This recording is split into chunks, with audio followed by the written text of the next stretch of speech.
7 ते 8 दिवसांमध्ये पूर्ण वेबसिरीजचे एपिसोड कव्हर करायचे होते म्हणून आमचं डेली शेड्यूल असं होतं. सकाळ सकाळी उजेड पडला की यायचा आणि रात्री अंधार पडला की घरला. ह्या एवढ्या दिवसांमध्ये जे आंघोळ करून येत नव्हते त्यांची गोष्ट वेगळीच होती, पण मी तर आंघोळ करून जायचीच. चला तर मग आजच्या व्लॉग मध्ये आपण सगळ्या आपल्या वेबसिरीज मध्ये कोण कोण आहेत त्या सगळ्या माणसांची ओळख करून देऊयात. बिकॉज पहिल्या दिवशी मोजकीच माणसं होती, कारण त्या दिवशी फक्त माझे जास्त सीन कव्हर करायचे होते. तर मग उजाडलाच आहे दुसरा दिवस. तर मग दुसऱ्या दिवसाचं शूट जे होतं ते राजारामपुरीत एक मस्त असं पार्लर होतं, तिथं आम्ही करणार होतो. पण लागलेली भूक म्हटल्यावर पहिल्यांदा पेट पूजा ना गाय. मग हळूहळू सगळेजण जमलीत आणि हळूहळू नाश्ता पण आला आणि मग हळूहळू नाही फास्ट मध्ये नाश्ता केला आम्ही. सो फर्स्टली आय इंट्रोड्यूस माझा डोरेमॉन, माझी भावली, माझं गादी, माझं सगळं तेजू उर्फ डॉली. आणि ही बघा ही बघा आमची कामवाली बाई.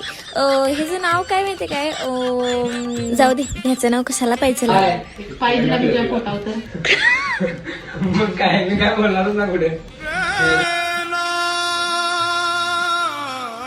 लेकिन 1 सेकंड. आणि योरुत्या काही साधा माणूस नाही, लय कोण आहे तो. आणि ही जी पोरगी आहे ती आहे प्रांजल. आणि ही आमची लाडकी चंदना उर्फ Chandu. Then most talented 2 persons. आणि हा देखना राजबिंडा. ह्याला मुलगी बघायची आहे, कोण असेल तर मला नक्की कॉन्टॅक्ट करा.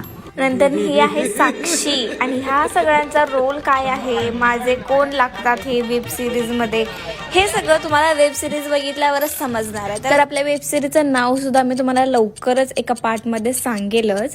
आणि तुम्ही स्टे ट्यून राहा गाईज. खरोखर खूप भारी सिरीज येणार आहे आपली युट्यूबवर. पूर्ण दिवस शूट केल्यानंतर लास्टचा सीन होता तो आम्ही पंचगंगा घाटेवर येऊन कव्हर केला. नेक्स्ट डे जायचं होतं सांगलीला. आता सांगलीला का चाललंय हे आता येणाऱ्या ब्लॉग मध्ये तुम्हाला बघायला भेटेलच. So stay tuned guys web series साठी. Thank you for watching. Bye bye.